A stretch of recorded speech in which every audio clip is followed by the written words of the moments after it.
my name's Paul Hendrie. I'm based at the University of Bristol.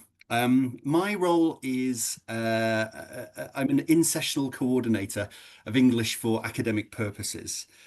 So I'll explain that a little bit more in the presentation. This presentation is called Generating Language Learning Activities through the use of AI prompts, and it arose from a very specific need that we had within our institution. We don't do general English courses, and we needed something that was addressing needs of students that we didn't have the resource for. So I'm going to talk you through that. So look, I'll share a little bit about my context, a little bit on the bank of prompts that we produced in response to that need. And then the main part of my talk today is going to be on the lessons that we learned about writing prompts. And I know that you've probably heard a lot from people about writing prompts. So I'm going to be interested to see what would be most useful to you in that particular section. And then we'll have some of my sort of more general reflections about the impact of this, where I think things are going, and then there'll be time for some Q&A for you as well. So I mentioned that I'm a coordinator of in-sessional English for academic purposes. What that means is that we work with students who are already at our university, so people who are on degree programs already. And that means that they already have a full schedule. You might imagine an undergraduate engineer who's got 30 hours of content already in their degree program. So we have to work with them. Typically, what we do is we help them to write their assessments, their lab reports, or their essays and things. So it's really, really specific and really targeted, in part because there's no time to do very much else. And yet what people around the university say sometimes is that the students don't only need to understand what the assessments are and what the tasks are and how to write for that. There's this underlying layer of language needs that many students present that there just isn't time and resource to deal with. So presented with that, we thought, okay, with this emerging AI, what is the potential for this to address this need? Because we can't embed significant general English provision into a degree curriculum with it already being so full. So we thought, okay, let's look at AI and how that might be able to provide language learning support where our team was unable to do so. So what we did was we looked into the current state of AI. We found that there wasn't very much publicly available on the generation of prompts for language learning activities. And often a lot of the prompts that we saw at that time were about having the AI write something for the student. Write me this, write me a summary of this, write me an essay on that, or give me 10 bullet points on this. And what we did, one of the key insights that we had is how can we get the AI to communicate with the student, not for the student? Because obviously there's big problems around academic integrity, around what's referred to as cognitive offloading, which is where the student is getting the AI to think for them. We wanted to avoid that. So we've produced a bank of freely available prompts which focus on language learning, so grammar, vocabulary, speaking activities.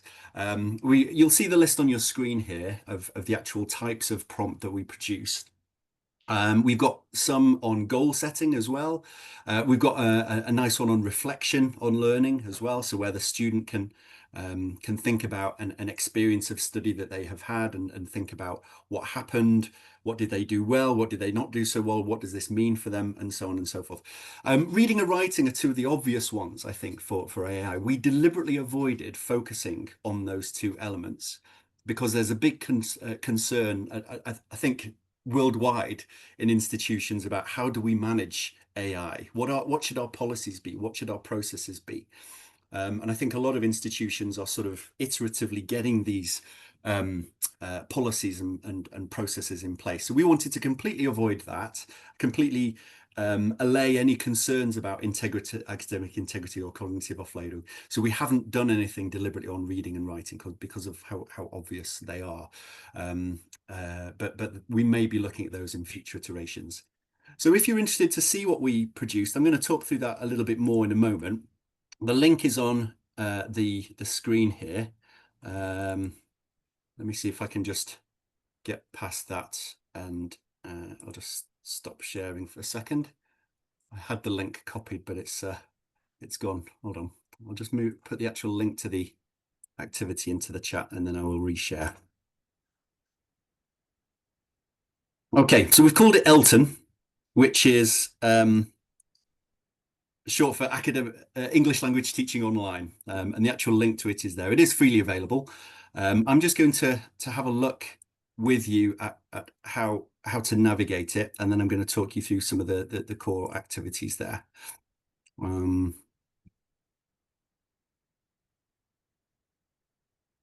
Okay, so you should hopefully see the thing on your screen here.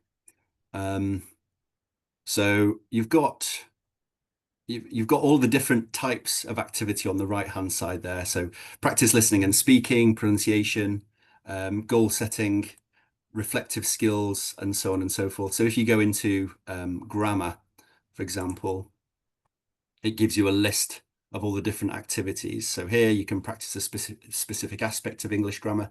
The way it works is that it gives you a prompt and you basically just have to copy and paste that prompt. So you copy, and then as a student, you can paste it into your own version of ChatGPT, and then you can follow the activity. So it's basically us providing prompts to the students so that they can then navigate and develop their own personalized learning activities. So we've got speaking, listening, goal setting, reflection, grammar, vocabulary, and there's several different types of prompt within there. If I can just come back to my slides, I'm going to just summarize some of the key activities. So have a play around with those, and if there is something that's useful on there, then please feel free to use it. It is a publicly available tool. Okay, coming back to my slides. There we are. So these are some of the activities that you'll see on there. So grammar, we've got practicing a grammar structure. So if you paste the prompt into ChatGPT, then AI will show how to form it, and then the student is invited to write a sentence using it. So it's a much more sort of proactive and structured approach to an activity. The next one, I'd identify how a structure is used. So you ask it, or you paste a sentence into the chat box and say, break this down for me. How is this structured? So the AI shows the form, and then it gets the student to identify 3 correct uses. The AI will then produce a text for you and say, okay, I've also used this grammar here 3 times. Can you identify where it's been used correctly? And then it gives feedback as well. So each of these are very staged and very structured, but they're also personalized by the student. For vocabulary, the AI says, okay, what topic would you like us to work with? And then the student chooses a topic, and then the AI's like, okay, how many words would you like us to learn? So they can do 2, they could do 5, they could do 20, whatever size they want. And then the AI will work with them to teach them. Words in context, so that prompt is sort of almost like a concordance, where the new word or phrase is uploaded by the student, and then the AI gives more information, more examples. For speaking, this was a little bit more challenging to produce. We produce prompts where the AI asks you to give a short talk, so you speak it directly into the spoken version. That's only possible with the mobile app, or was at the time, but I think there's more functionality about that now. I mean, as you all know, it's changing so quickly. So the AI asks the user to give a short topic. It asks the user to give a short talk on that topic, and then the AI asks 3 questions on that topic, and then gives feedback. So all of that is done through a single prompt. And you probably saw, I'll show you an example prompt very shortly, but the prompts are long. They are not simple, 1 or 2 lines. I think I saw in the previous presentation another example of paragraphs, prompts that are extended. They're long, they are structured. There's a lot more prompting frameworks that are coming out now about what to include and how to organize things. And I think the producers of these tools themselves are still not fully, they don't fully understand about the different implications of doing it one way or another. So these are some of the example activities that we produced. Let's have a look at some of the prompts themselves.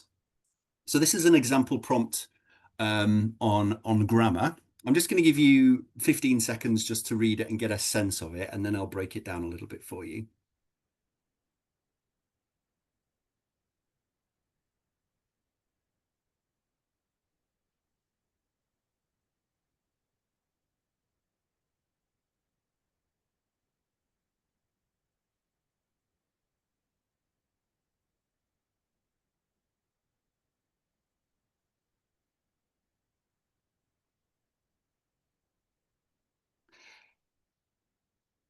So this is an example of a prompt that we wrote and we tested.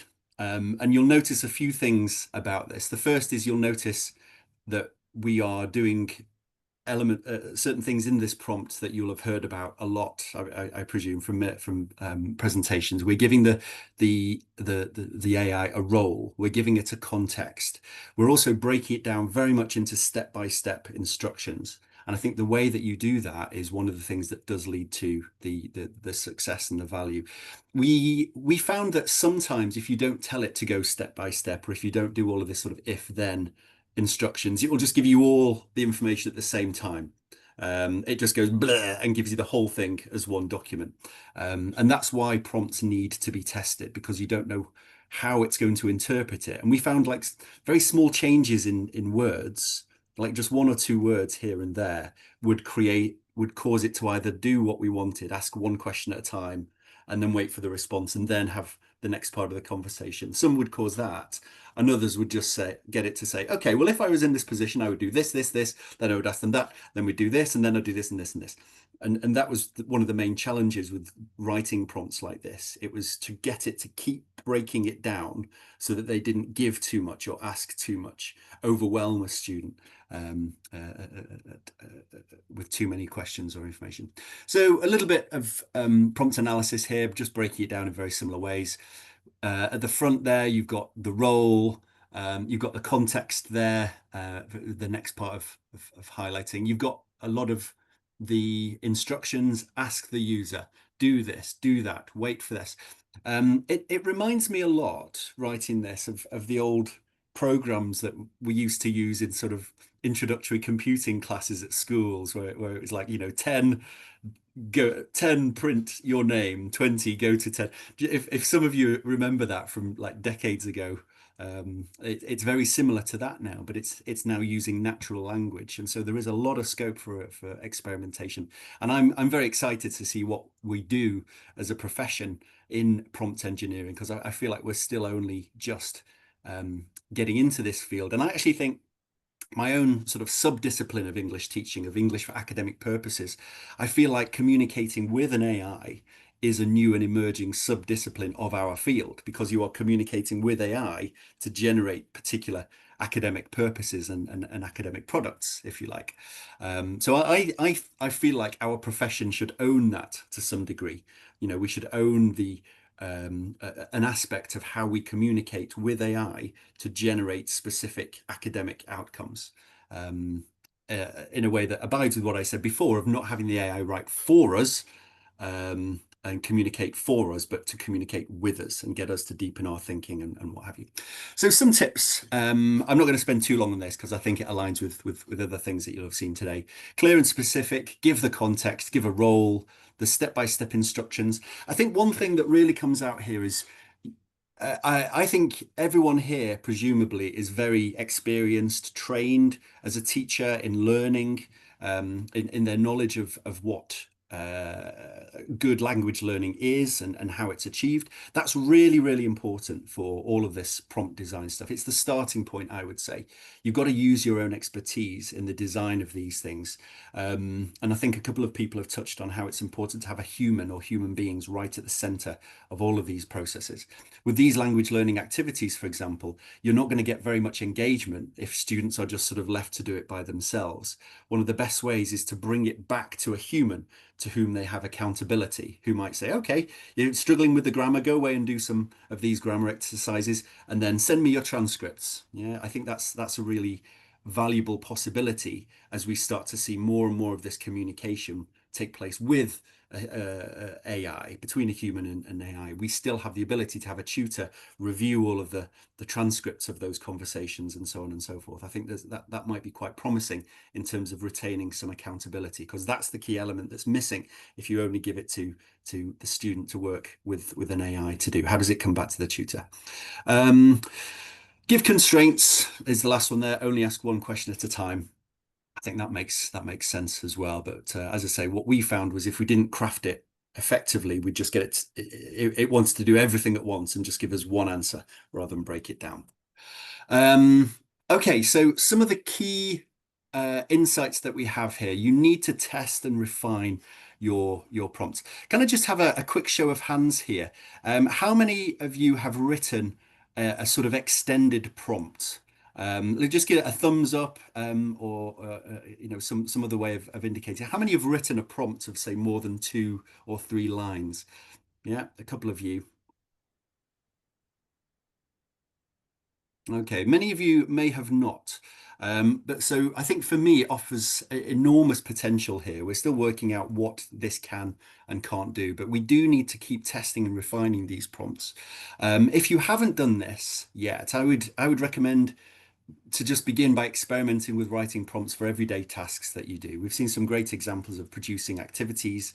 Um, you do need to focus on the role and the context though, because it's like if you don't define the role, it doesn't know who it's supposed to be in that. It's like asking, um, how do you build a bridge? You could ask a 5-year-old, you could ask an undergraduate student, and you could ask a professor of bridge engineering, and you get 3 very different answers based on who that person was who was replying to you.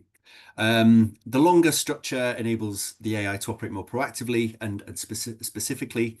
I mentioned that next point about communicating with the student, not for the student before. AI does sometimes still hallucinate. And one of the reasons why we wanted to create the activity the way that we do is because it's not owned by our institution, if you see what I mean. So for us, I think the powers that be are still working out like, what do we do with this thing? How do we integrate AI? And I think by using this prompt method, it's still an external source that the students are going to. We're simply telling them how they can engage with it rather than it being owned by us, if you see what I mean. And so if there are hallucinations, we can just guide the students and say, remember that you have to be critical about the output. Remember that you have to think about it. So we have those sentences all over the resource. But also the models are always changing, aren't they? I think there was another update very recently of ChatGPT, and so they operate in different ways. They think, quote unquote, in different ways, and so we don't know what those outcomes are going to be. So a lot of these are just recommendations, and the students have to sort of ask and test. Are you sure that's right? I thought it was this. They are free to engage in that when they're doing these sort of things.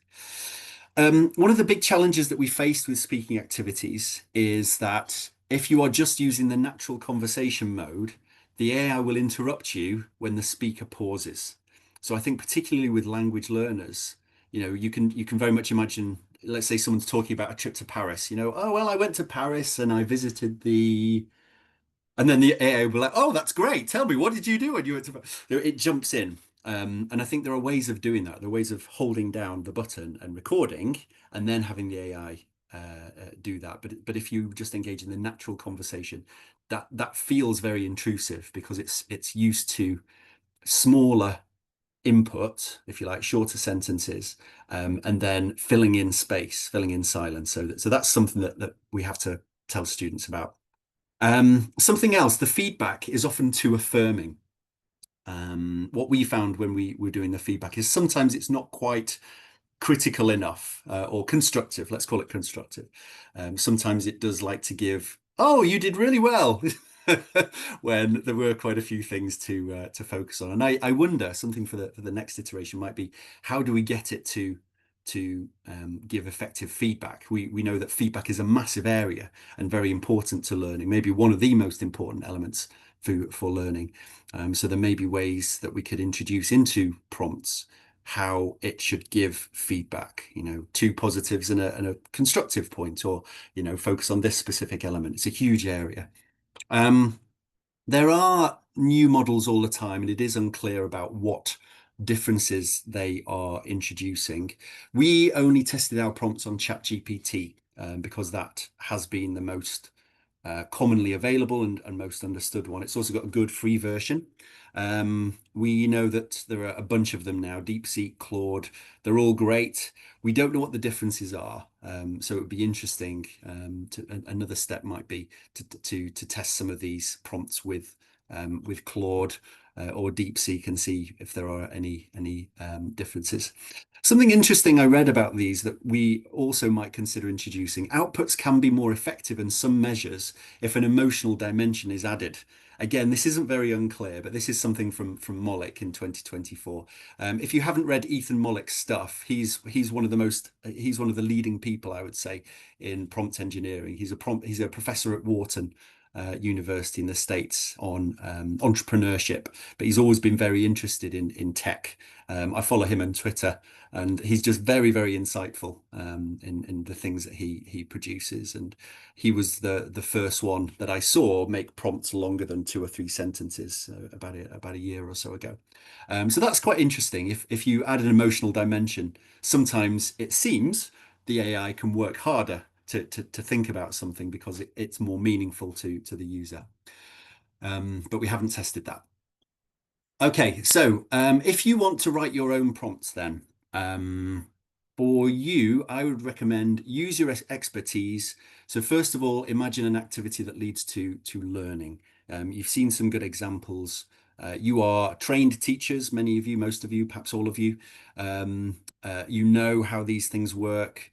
You know how to go about designing an activity. So see what AI can do. That might free you up to focus on more monitoring or other types of activity. The role and the goal, break instructions into clear steps, and then tell the AI to go through those steps individually. Think about constraints, and then add a statement of the task's importance. This will really help the student to do this, this, this.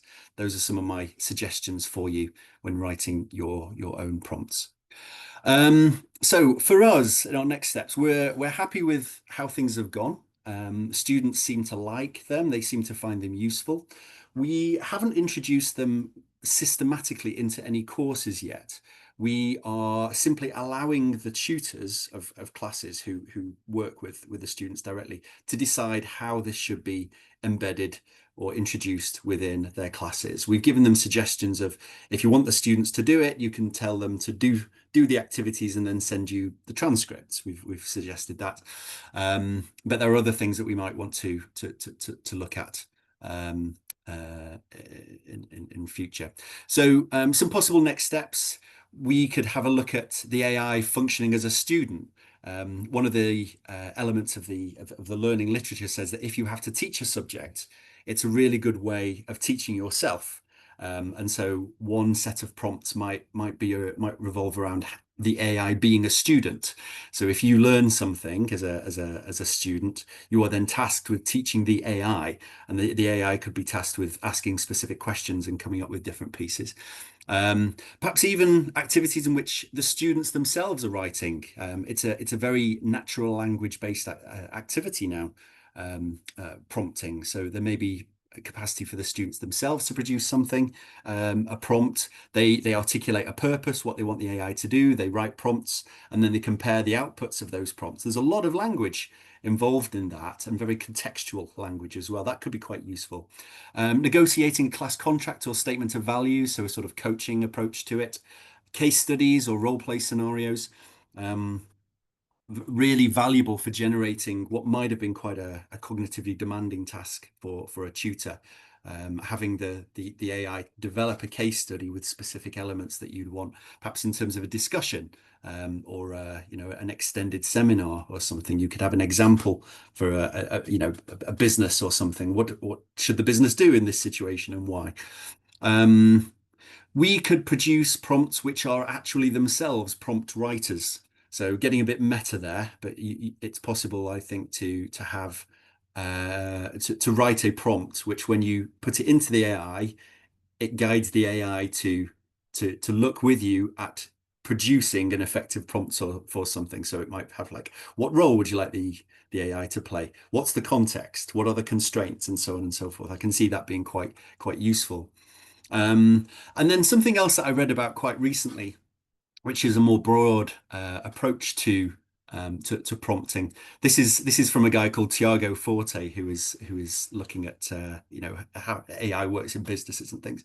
What he's suggested is that every person who uses AI should have somewhere buried on their desktop a document of 7, 10 pages, which gives very, very specific context about who they are, where they're working, what their goals are, feedback that they've had. So it's like a really, really complete context document all about yourself. So that every time you ask it to do something, it knows all those things about you already.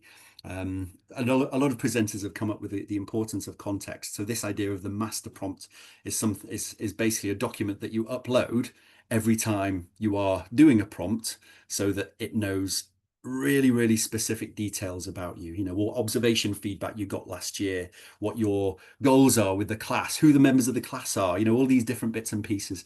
That's a recommendation from some. I haven't tried it, but I think it's an interesting idea, and it sort of highlights the value and importance of that context. Okay, so I'm coming up to the end of my session, but just some final reflections. Individual work on AI is progressing much, much, much faster than institutions. I would say probably 50 times faster would be my rough guess. Just seeing the experimentation that people are engaging with and all the different interesting stuff. And then you look at the universities' policies, for example, or other institutions, they are moving very slowly because of, all the different risks that there are inherent in this stuff. But what's also interesting to me is that the students' awareness of the AI tools seems to be moving even faster than ours as instructors. And so it's a question of the relevance and keeping up and being aware of how they're using it, making sure that it's effective. We've got the importance of context. I shared before that I think communicating with AI could be a new and emerging subdiscipline of English for academic purposes, although I've not seen anyone publish on that as a specific subdiscipline. Um, we need to retain the human mediation. There's lots of different ways of doing that. But I also wondered whether in the future our role as teachers and educators is going to become much more like managers. We become managers of these things. And the skills of managers are very different from the skills of teachers. So with managers, for example, you need to establish that context. You need to shape the vision. You need to establish what are the criteria for success. You need to create accountability. You need to give nudges. You need to give effective feedback. There's a real skill set there, which in some ways aligns with the teacher skill set, but in some ways doesn't. And I think over time, we're going to start to see our role move more and more in terms of that oversight of agents. And then I'm just going to leave you with a question here, which I'm sort of scratching my head about now, and that is, how much time should we be spending experimenting with AI? What would an appropriate amount be? 5%? I don't know. But it's obvious things are changing, and I wonder whether, to what degree we feel equipped for that change. But I hope through that change, some of the prompts that I've shared with you could help. So please feel free to use them. My email address is on there if you do have any questions. And now I'm going to pass over for those questions. Over to you.